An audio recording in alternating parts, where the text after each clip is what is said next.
Olá, alunos do sétimo ano, boa tarde, né? Eu tô gravando agora no período da tarde, ou se você estiver vendo, bom dia, se você estiver à noite, boa noite. A gente vai dar continuidade então ao segundo bimestre. Nós vamos começar falando sobre Renascimento e Humanismo, como o título do vídeo, né? O título da capa de introdução. E é o seguinte, vou meio que começar essa nossa matéria, eu não vou me estender muito. Interessante que eu tenho dois livros para trabalhar, do mesmo autor, só que de edições diferentes. Então eu vou procurar meio que mesclar um pouquinho a nossa aula.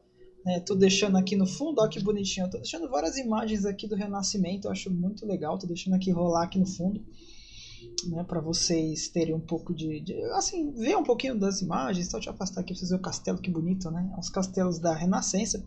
Peguei imagens de Florença, aqui ó, essa é a criação, aqui a criação, né, que está lá na Capela Sistina. Eu acho muito legal. Então, vamos começar aqui.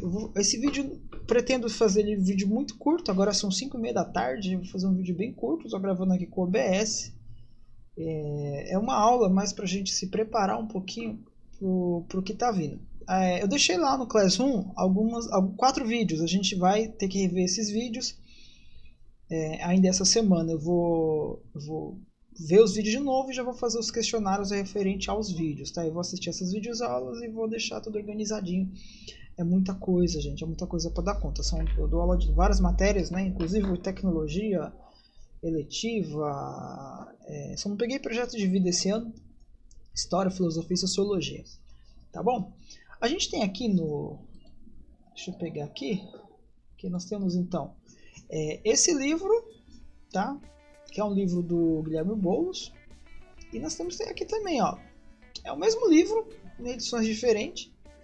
Né? Eu acho muito bonitinho esse livro, eu acho uma graça esse livro, né? Eu vou alternar entre os dois, tá? Eu vou alternar aqui entre qual que eu vou trabalhar e qual que eu não vou, né? E ele fala, ó, é legal que ele coloca uma coisa interessante aqui. Observe a imagem, você conhece os personagens do quadrinho, né? Claro, Mônica e o Cebolinha, né? Eles foram criados por Maurício de Souza, tal.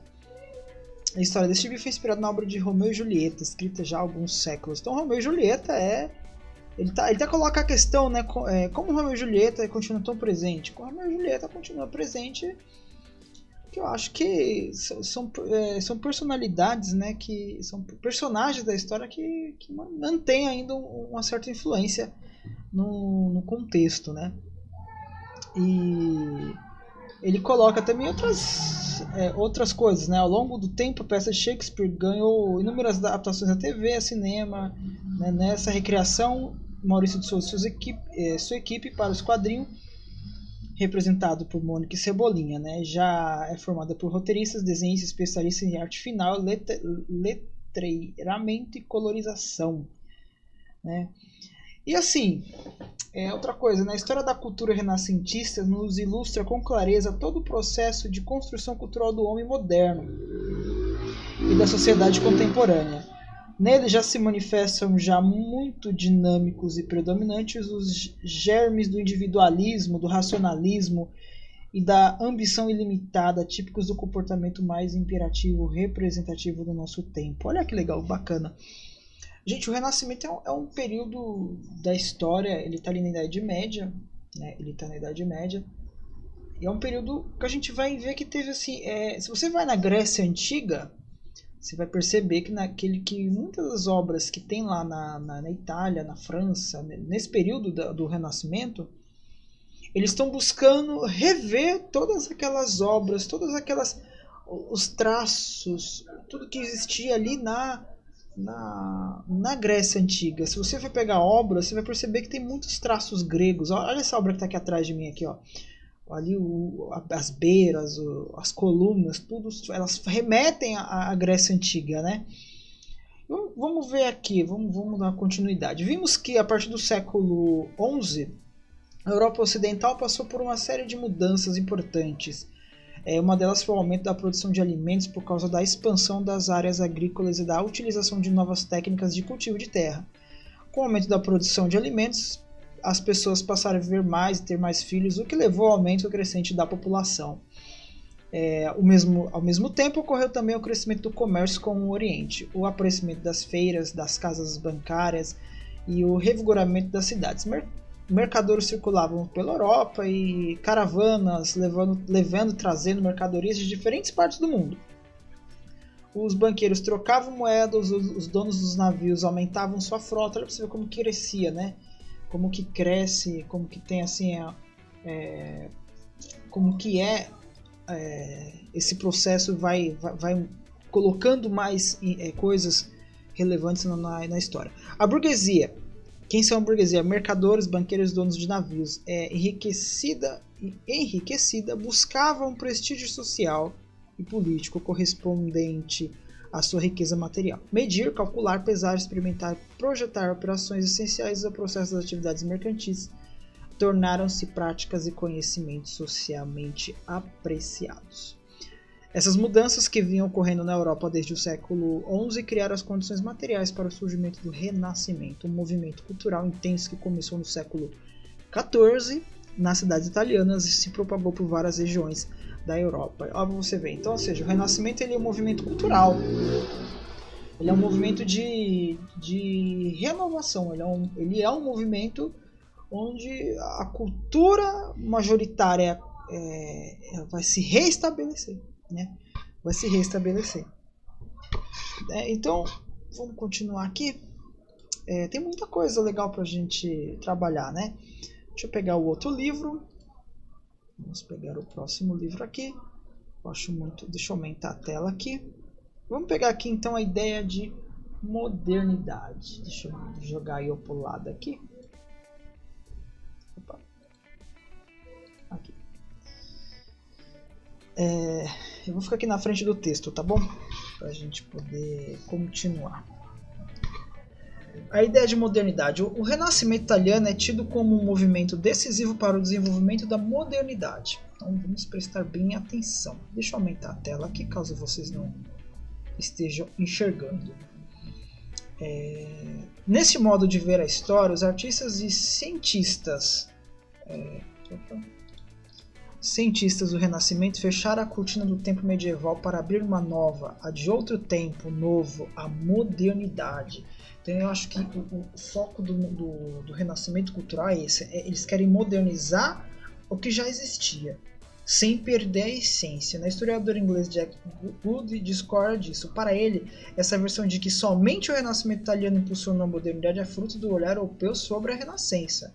Na opinião desse historiador, os conhecimentos e as técnicas dos bizantinos, muçulmanos, judeus, indianos e chineses foram muito importantes para florescer a modernidade e o próprio Renascimento italiano. Ele está dizendo que não é só o Renascimento italiano que trouxe modernidade, mas outras situações, outros movimentos trouxeram, de fato, a modernidade junto, além do Renascimento, né, que a gente está falando.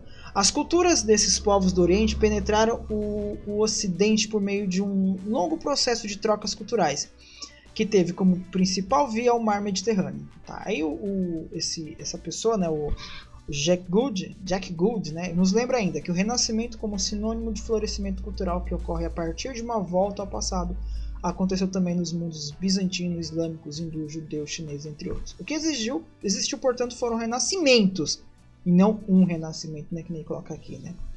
Concluindo, né, a modernidade é fruto de um longo processo de trocas culturais de diferentes povos e tradições. O Renascimento italiano não é o único, existiram outros exemplos do bizantino, islâmicos, hindu, né, só para reforçar o que ele acabou de dizer no texto acima.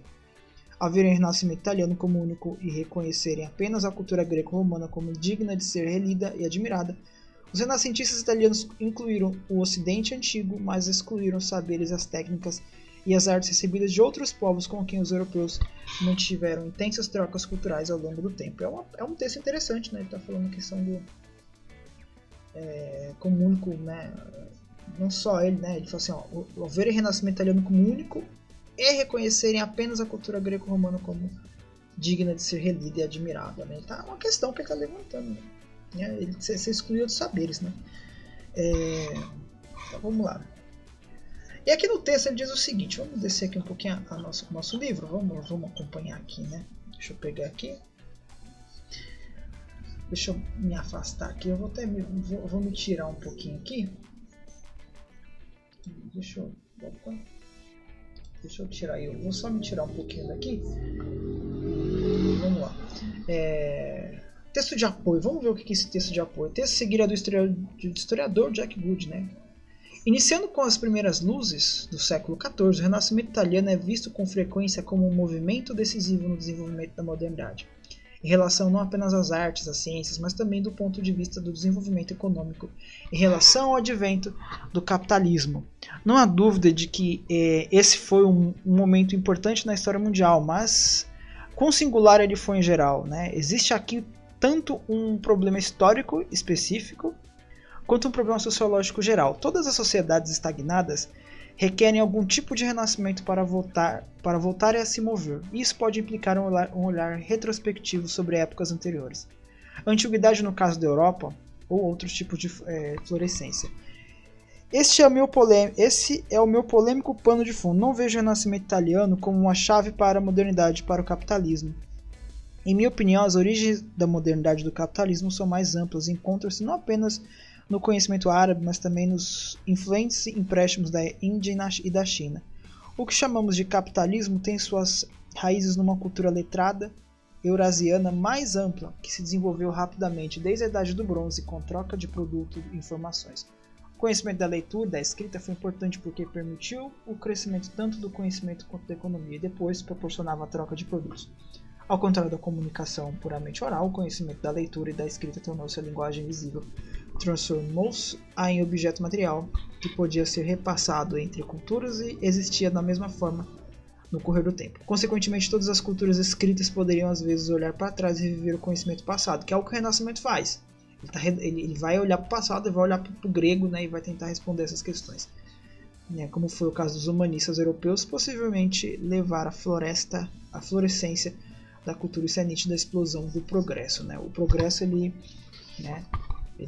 basicamente é responsável diretamente por tudo isso. Deixa eu voltar a minha carinha aqui. Eu vou diminuir o meu tamanho aqui, página. Vou jogar desse lado e vou pôr aqui. Muito bem. Muito bem, então vamos lá. Eu estou usando dois livros, apesar dos livros serem o mesmo texto e tal, é muito bacana, né, que ele vai trabalhar aqui. Vamos ver essa página aqui em cima, que é essa página que eu estou trabalhando aqui. Deixa eu pegar aqui, deixa eu jogar para esse lado. Origem do nome Renascimento. Os escritores, pintores e cientistas que viviam nos tempos do Renascimento chamavam a Idade Média de Idade das Trevas. Eu já falei disso, eu mesmo não gosto desse termo. Por considerar que naquela época a cultura tinha praticamente desaparecido. Eles acreditavam que, ao ignorar a produção medieval e valorizar as obras dos gregos e romanos, estavam fazendo renascer a cultura. Daí o termo renascimento. Então olha lá, presta atenção. Eles acreditavam que, ao ignorar a produção medieval, ali na Idade Média, e valorizar as obras dos gregos e romanos, estavam fazendo renascer a cultura, daí o termo renascimento. A gente ainda vai chegar no humanismo, né? A gente vai chegar lá no humanismo, né? Renascimento. Então deixa eu aumentar aqui um pouquinho para vocês. Muito bem, não sei se vocês conseguem ver, deixa eu aumentar mais um pouquinho aqui. Para melhor compreender o Renascimento, vamos apresentar de modo simplificado algumas de suas características, né? Algumas de suas características. Valorização do passado greco-romano, né? Então esse que é o ponto, que é o foco do Renascimento, né? Esse que é o foco geral do Renascimento. As obras dos gregos e romanos da antiguidade, acertar aqui, passaram a servir de modelo e inspiração para os artistas e cientistas do Renascimento, né? As obras dos gregos e romanos da antiguidade passaram a servir de modelo e inspiração para os artistas e cientistas do Renascimento. O antropocentrismo, que é o outro item, né? Que é o mais um item, né? O antropocentrismo, o homem no centro das atenções. O homem passa a ser visto como Pode acertar aqui.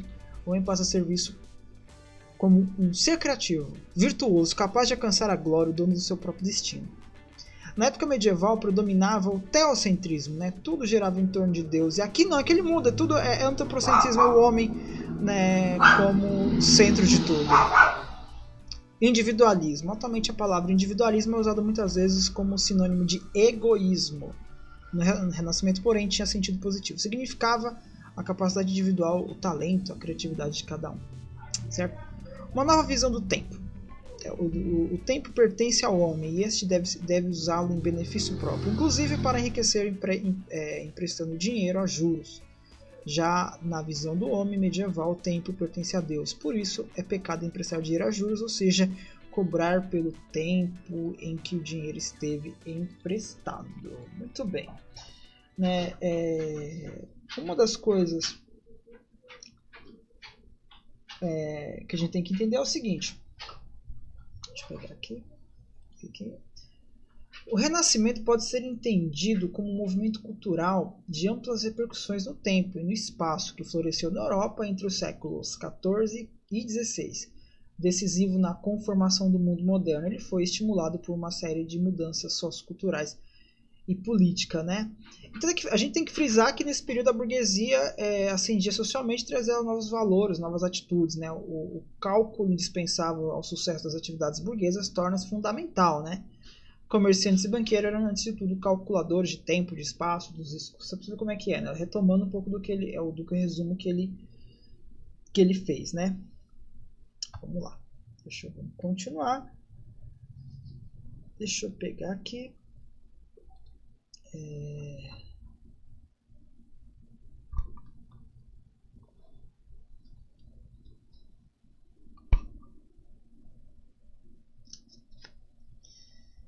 Vamos lá, eu vou pegar aqui, eu vou repassar aqui, deixa eu ver para vocês.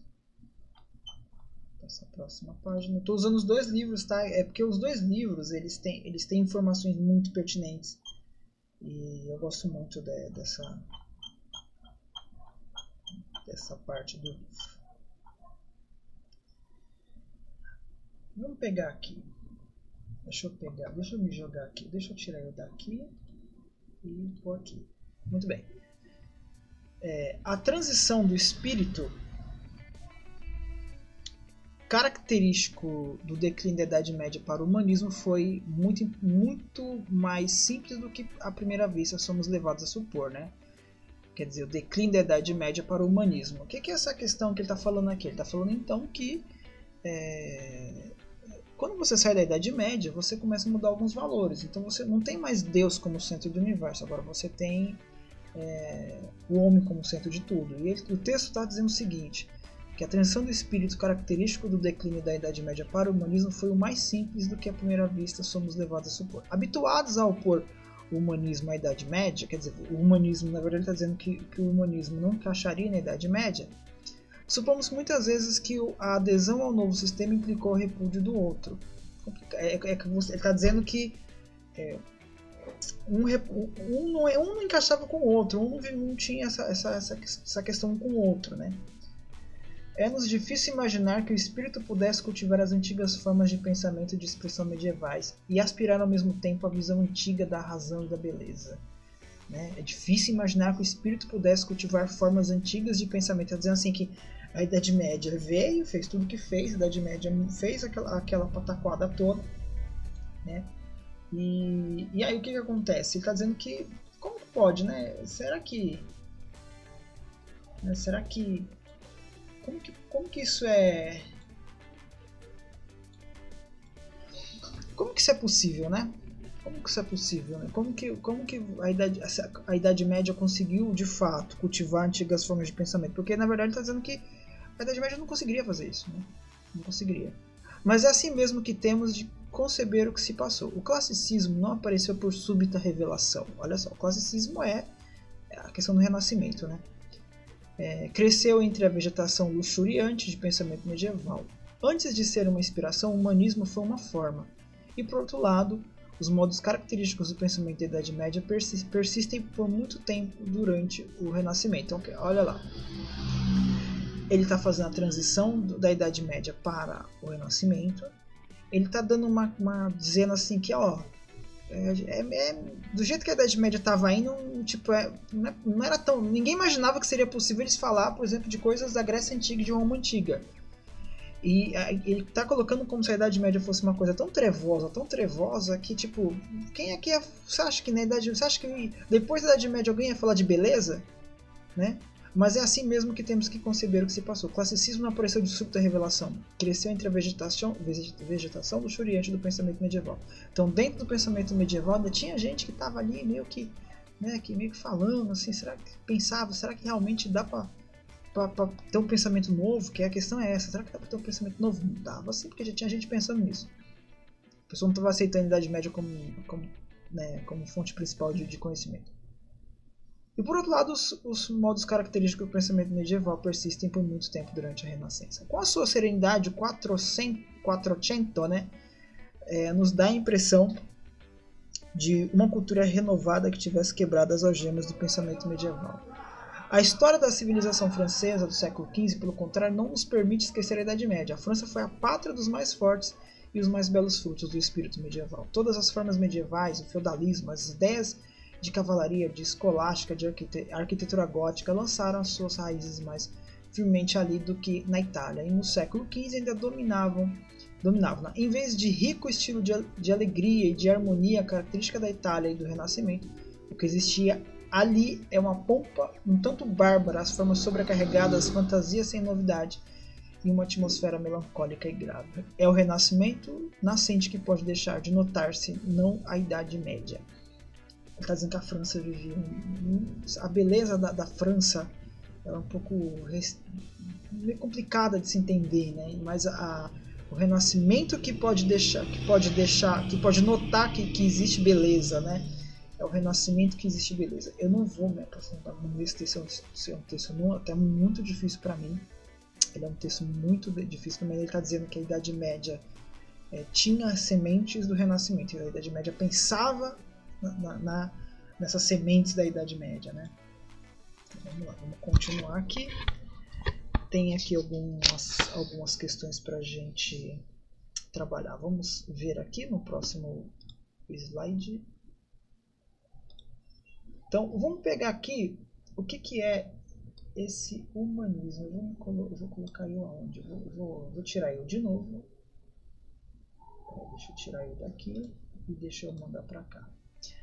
O humanismo. Então vamos lá, o que é esse humanismo? Deixa eu pegar aqui. Humanismo. No ambiente de grande efervescência cultural que caracteriza o Renascimento, surgiu o humanismo, movimento intelectual que propunha o estudo dos autores antigos, gregos e romanos, para, a partir deles, construir um novo conhecimento do homem e do mundo. Os humanistas traduziram e divulgaram os textos dos antigos e, com base neles, aprofundaram o conhecimento de línguas, literaturas, filosofias, história e matemática. Os humanistas rejeitavam a cultura dominante fortemente influenciada pela igreja e pelos manuais dos textos medievais. Mas isso não quer dizer que eles eram ateus, na verdade eles eram cristãos, mas queriam reinterpretar as mensagens da Bíblia com base nos ideais da antiguidade. Ideais esses que valorizam o indivíduo, sua liberdade, sua participação e a vida das cidades, né? É bem interessante. Então você tem aí, né, o Francesco Petrarca. Eu estudei esse cara na faculdade, né? Eu lembro que tinha um professor que falava dele, né, do Francesco Petrarca. Eu vou colocar ela aqui também, né? Eu acho interessante, né? Quando você estuda história medieval, essas coisas, você tem aí um pouco do conhecimento, né? 24 minutos de aula. Um dos mais notáveis humanistas defendia o ideal de imitação dos pensadores gregos e romanos. A imitação para ele não significa cópia ou repetição, mas inspiração dos ideais greco-romanos de valorização do ser humano e da busca do novo. Segundo Petrarca, era preciso negar o barbarismo medieval e recuperar a idade de ouro dos antigos gregos e romanos. Então Petrarca ele queria buscar de novo, né? Ele queria trazer de novo à frente o que é esse ideal? O que é esse ideal do renascimento do grego, né? Ele quer trabalhar isso, né? Ele quer largar esse barbarismo, ele quer largar aquela vida retrógrada da Idade Média, trabalhar de volta os valores do ser humano, os valores que buscam o ser humano, quais são, busca do novo, né, que ele disse ali no texto, né? Até para mim é meio complicado, mas tudo bem, né? Então assim, o Renascimento, ele é uma época muito gostosa de você entender. Eu achei até legal. Eu vou procurar bastante vídeo, ver se eu acho alguns vídeos, filmes, eu vou ver se eu acho. Nós estamos jogando, acho que jogando Google, se não dá pra colocar porque eu não lembro certo, mas a gente tem bastante representantes desse período, representantes da história e representantes filosóficos, que eu acho bacana, né? Arte e técnica no Renascimento. Então, ali só pra gente retomar aqui, então ele coloca aqui, ó. Deixa eu pegar aqui com o mouse aqui, ó. Os humanistas intelectuais que se dedicaram aos estudos da língua e da cultura greco-romana e se inspiravam pelas metas, né, se inspiravam nelas para produzir suas obras. Os arquitetos, escultores e pintores do Renascimento são considerados artistas extraordinários, né? São considerados artistas extraordinários, né?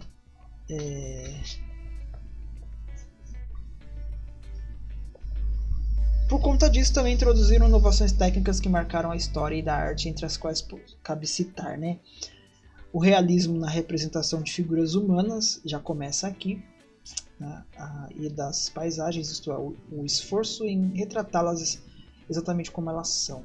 Eles estudavam geometria, anatomia, matemática, para conseguir que suas obras representassem equilíbrio, harmonia e expressividade, né? Eu acho bacana, porque se você pega as obras, deixa eu ver se aqui no fundo, aqui, deixa eu ver se eu tenho na transição aqui, deixa eu ver, aqui vamos ver se vai aparecer aqui, eu não lembro se eu coloquei alguma obra aqui nessas imagens aqui que eu coloquei aqui atrás, né, que eu acho bacana demais, né, que dá pra gente entender, dá pra gente ver. Eu não sei se eu coloquei alguma obra aqui, mas o legal é isso, as obras por isso que eu falo, o que você tem que entender naquele texto anterior é isso, que ele está falando que a Idade Média ficou tão travada. Aí essa imagem, olha que bonito o realismo dessas imagens aqui atrás, olha que bonita.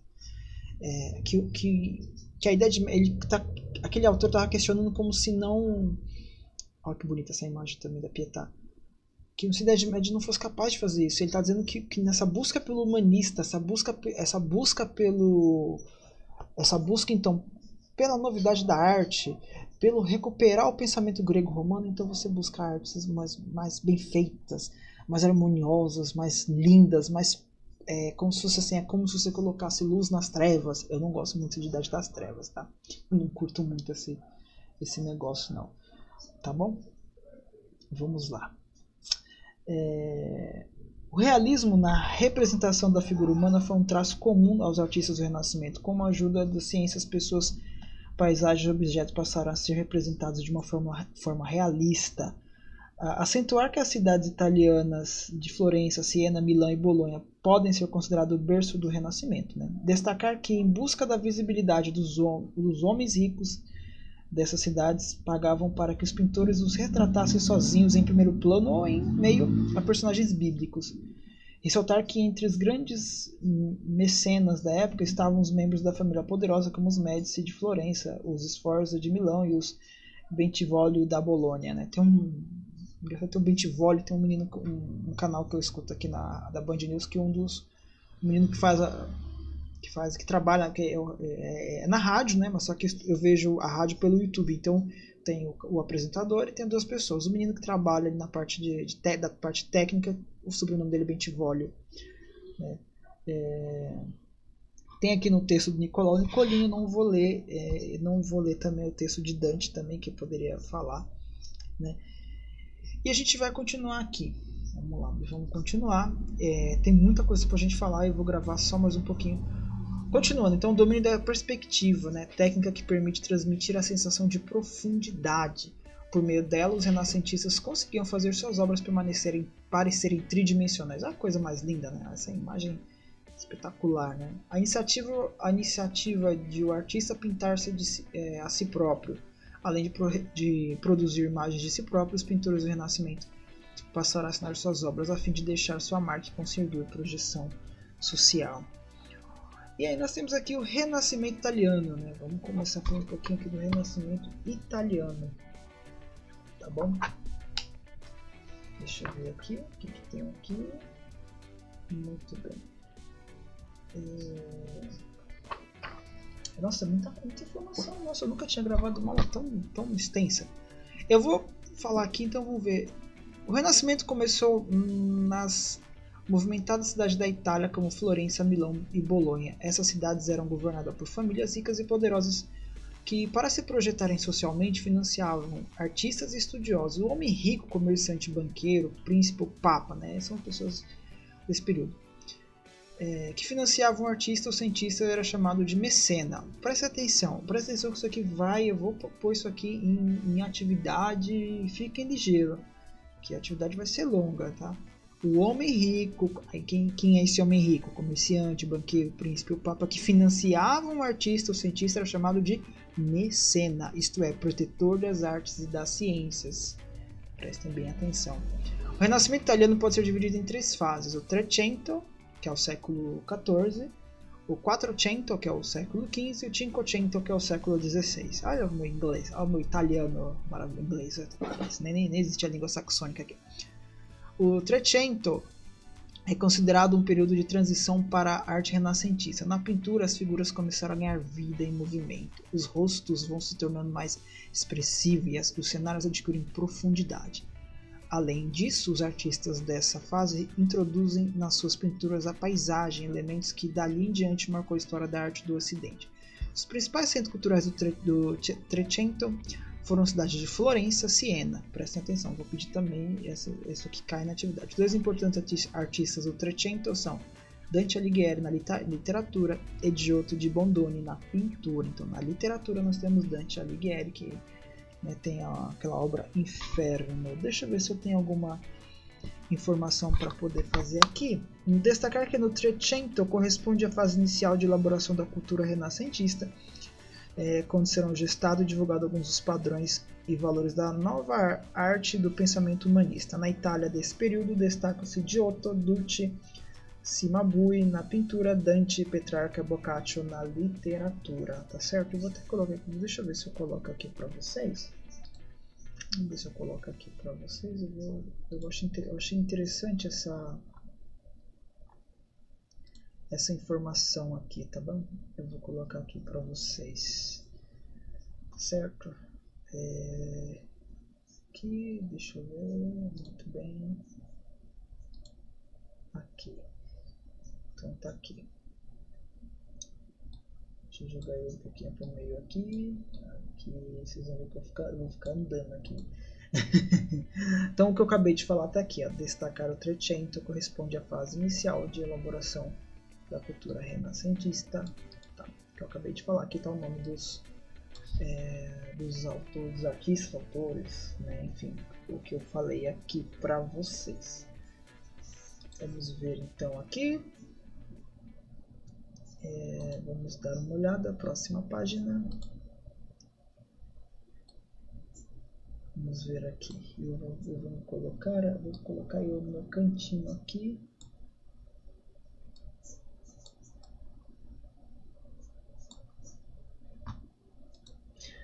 Então deixa eu subir um pouquinho aqui. Vou falar aqui. Vamos lá aqui. Vamos lá. Então Dante Alighieri, quem foi Dante Alighieri, né, foi autor ao longo autor de um longo poema, né, escreveu a Divina Comédia, um longo poema com algumas características medievais e outras modernas. Quanto ao conteúdo da obra literária, a obra lembra a Idade Média. É mística, narra uma história em que o personagem central luta para conquistar o paraíso celeste. Leia o filme, assista ao filme ou leia o livro chamado Inferno do Dan Brown. Consegui corrigir. Muito bem. Eu tenho que olhar para cá, eu esqueço que a câmera está desse lado.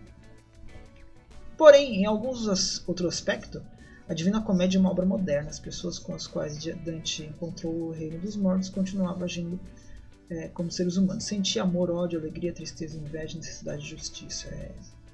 Um pouco do quem é Dante Alighieri, eu posso perguntar também quem foi ele.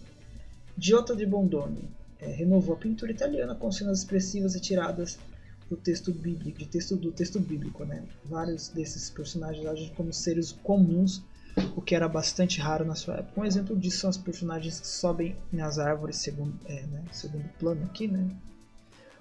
Na cena, a entrada em Jerusalém pintada por Skroveg, né? A imagem é essa aqui, né? Eu acho que, se eu não me engano, a imagem é essa aqui embaixo, aqui que ele está falando, de subir aqui, ó. Inovou a pintura italiana, né? Eu acho muito interessante. No século... Opa! Vou pegar aqui. No século XV, o chamado Quattrocento, a cidade de Florença, governada pela família Médici, né, tornou-se o principal centro da arte renascentista. Um dos destacados membros dessa família foi Lourenço o Magnífico, que, além de famoso mecena, que é um rico, né? Lembra que é um rico?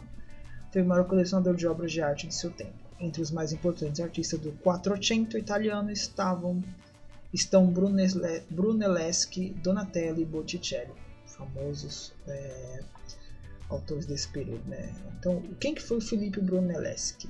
Foi pintor, escultor e arquiteto e possuía conhecimento aprofundado de matemática e geometria. Seus mais importantes trabalhos foram a cúpula da Catedral de Florença, conhecida também por Santa Maria del Fiore, o Hospital dos Inocentes e a Capela Pazzi, né?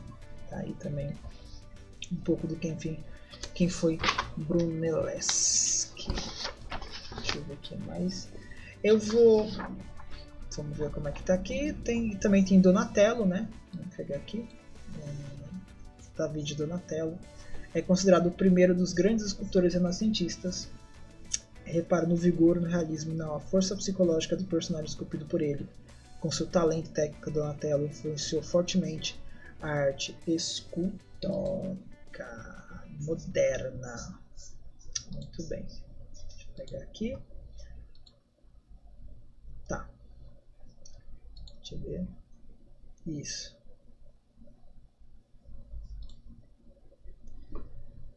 Então, nós vamos ter aqui na tela, vamos ter o Sandro Botticelli, né? Nós temos Leonardo da Vinci. Essa aqui, o Nascimento de Vênus, né? Ela inclusive já passou, não deu tempo. Ela estava aqui atrás da imagem, mas não deu tempo. Mas é o Nascimento de Vênus. Nessa pintura, Botticelli criou uma versão cristã do renascimento de Vênus, a deusa greco-romana do amor, da beleza, né? Repare que Vênus senta-se envergonhada na sua nudez, tentando cobri-la com suas mãos, cabelos. Quem possivelmente serviu de modelo para Vênus foi sua jovem chamada Simonetta, a amada de Júlio de Médici, filho de Lourenço de Médici, o Magnífico, governante da cidade de Florença, e mecenas de Botticelli. Né? Então, Botticelli, o mecena dele, né, era o Lourenço de Médici. Tá certo? Na tela, então, eu deixei aqui. Deixa eu pegar aqui essa parte aqui. Deixa eu dar uma olhada. Deixa eu tirar ele daqui. Então, nós vamos ter aqui no século XVI, chamado Cinquecento, né? Deixa eu pegar aqui e aumentar, né? Cinquecento, pintor, escultor, arquiteto, cientista, engenheiro e inventor. Da Vinci dissecou cadáveres, projetou armas, pontes e cidades e pintou obras como a Mona Lisa, a Última Ceia, que continuam sendo projetos de admiração, estudo e debate, o conhecimento de anatomia, o uso primoroso da técnica da perspectiva, do jogo de luz e sombra, possibilitaram a Da Vinci atingir um realismo que encanta o observador. Né? Então, Mona Lisa, eu acho que é o clássico aqui, né? Também conhecida como Gioconda, né? É talvez a pintura mais famosa do mundo e também a mais visitada do Museu do Louvre, em Paris.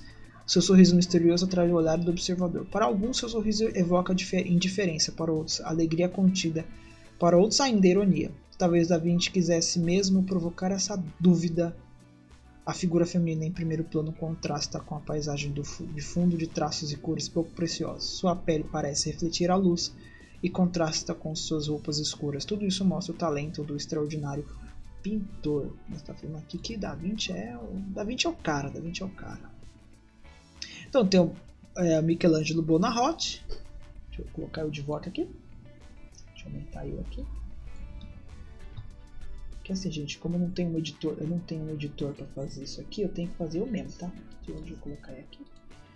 tá? Então você tem Michelangelo Buonarroti, que ele pintou aqui a Pietà. Então dá uma olhada aqui, depois a gente dá uma lida nesse texto aqui, né, que eu acho bacana. Rafael Sanzio, deixa eu pegar aqui na mesma tela, vai. Rafael Sanzio, que utilizou com eficiência a técnica da pintura criada durante o Renascimento, né, tornou-se retratista oficial dos homens ricos e poderosos do seu tempo. A Pietà está lá no Vaticano, eu acho lindíssima, né, a Pietà é maravilhosa. E para terminar nossa aula aqui, né, a gente vai trabalhar um pouquinho. O Cinquecento viu surgir também um pensador original como console da formação histórica e experiência na vida pública, o florentino Nicolau Maquiavel, famosíssimo, né, autor de O Príncipe, uma reflexão sobre os modos de ação do governante que deseja conquistar e manter o poder.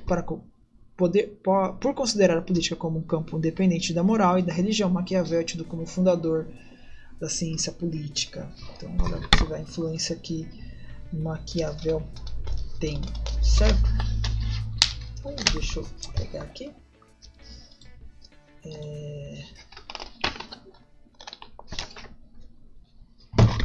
Então vamos aqui o encaminhamento. Tá, tem alguns encaminhamentos importantes aqui, deixa eu ver. Informar que no Cinquecento Florença, apesar de ter declinado, continuou se envolvendo em disputas comerciais e guerras com outras cidades na Itália. O que mais que nós temos aqui? Texto de apoio. Vamos dar uma olhada aqui no texto de apoio. Vamos pegar aqui, deixa eu pegar aqui. O que eu tenho aqui?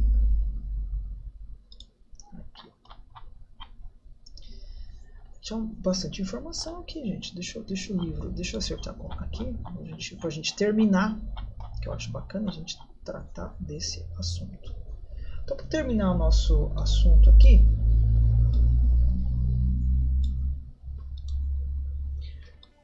para terminar aqui, então fica esse último texto para a gente dar uma fechada no nosso conteúdo. Leonardo da Vinci, Mona Lisa. O sorriso misterioso de Mona Lisa, popularizado em pôsteres, cartões, camisetas a partir do quadro de 77 centímetros, né, por 53, pintado pelo Leonardo da Vinci no século XVI, tornou-se um ícone da cultura ocidental. Parte da fama do mistério relacionados ao quadro estão ligados ao próprio artista. Leonardo era uma personalidade especial, entendia de ciências naturais, ótica, anatomia e engenharia. O pintor foi também um estudioso das proporções humanas, usava a perspectiva em muitas de suas obras, mas nem sempre seguia rigorosamente as regras. Mona Lisa demorou cerca de 4 anos para ficar pronta. A tela viajou com o pintor por muitas cidades e permaneceu na corte francesa após sua morte. Você vê que não é qualquer coisa, não é... Leonardo da Vinci não é qualquer um, né? E eu vou falar mais, eu vou falar um pouquinho mais sobre o período no Quattrocento, né? Acho que eu achei interessante isso aqui. Vamos dar uma olhada aqui. Deixa eu ver como é que tá aqui. Deixa eu diminuir um pouquinho a cabeça. Então vamos lá. No Quattrocento, algo importante aconteceu na arte pictórica renascentista, em especial na Itália, em Florença. Desenvolveu-se um sistema de figuração em perspectiva, uma representação plástica que, pelos 4 séculos seguintes, satisfez as necessidades figurativas da civilização ocidental. Começou com Brunelleschi, na construção da cúpula da Catedral de Santa Maria del Fiore, a partir das contribuições de Filippo Brunelleschi e de Leão Battista Alberti, posteriormente elaboradas por Leonardo da Vinci. O infinito ganha uma representação espacial através da perspectiva cônica. Essa técnica procura um realismo óptico com imagens diminuindo de tamanho à medida que se encontram mais afastadas e com as linhas convergindo para o mesmo ponto, chamado ponto de fuga, né? Lembra que na arte você começa a desenhar lá do fundo e vai vindo, aumentando aquele ponto de fuga, assim, né? Você olha a obra lá no pontinho e ela vai aumentando. O ponto de encontro das linhas é o lugar em que a ação se perde na distância e por isso representa o infinito. A pintura do Quattrocento é devedora dos cenários e acessórios tradicionais do teatro antigo e medieval, rochedos, troncos, arcos, colunas, pavilhões, e por isso mais próximo dos cenários de teatro do que da realidade das ruas de Florença. Utilizaram-se temas clássicos, religiosos e míticos porque ainda não se conseguia romper com os parâmetros morais convencionais. mas gradualmente foram sendo substituídos pelos signos de notação das crenças religiosas medievais e os acessórios cênicos do teatro e da arquitetura clássica presente em suas propostas por um novo sistema de representação. Então, é um texto então, um pouco complicado, um texto um pouco complexo, mas é um texto que dá pra gente entender, tá certo? Gente, eu vou deixar depois a lição para vocês fazerem. Foi muito bom ter feito essa aula. Essa aula foi uma aula até longa, né? Eu trabalhei da página 64 até a página 74. Eu vou ver se eu disponibilizo depois para vocês esse material. Eu vou disponibilizar. Eu tenho PDF, eu vou tirar as páginas, eu vou disponibilizar para vocês depois poderem acompanhar essa aula aqui, tá bom? Opa, tem que olhar para cá, esqueci que tem um monte de tela aqui. Então, gente, muito obrigado. Valeu por essa aula. É uma aula simples, feita com carinho, tá? Eu tive que até colocar uma blusa aqui porque tá muito frio, mas a gente vai dar continuidade nessa aula. O próximo tema dessa mesma aula é, se eu não me engano, a expansão do Renascimento. Essa aula vai ser uma aula um pouco longa, vai ser uma aula um pouquinho longa, tá bom? Expansão do Renascimento. Tá legal? Galera, fica com Deus. Então tenham uma boa semana, tá bom? Vou publicar logo essa aula. E aí vocês podem continuar. Durante essa semana eu vou fazer todo o questionário, vou publicar as questões referentes. Tá legal? Então é isso, gente. Até mais. Fique com Deus.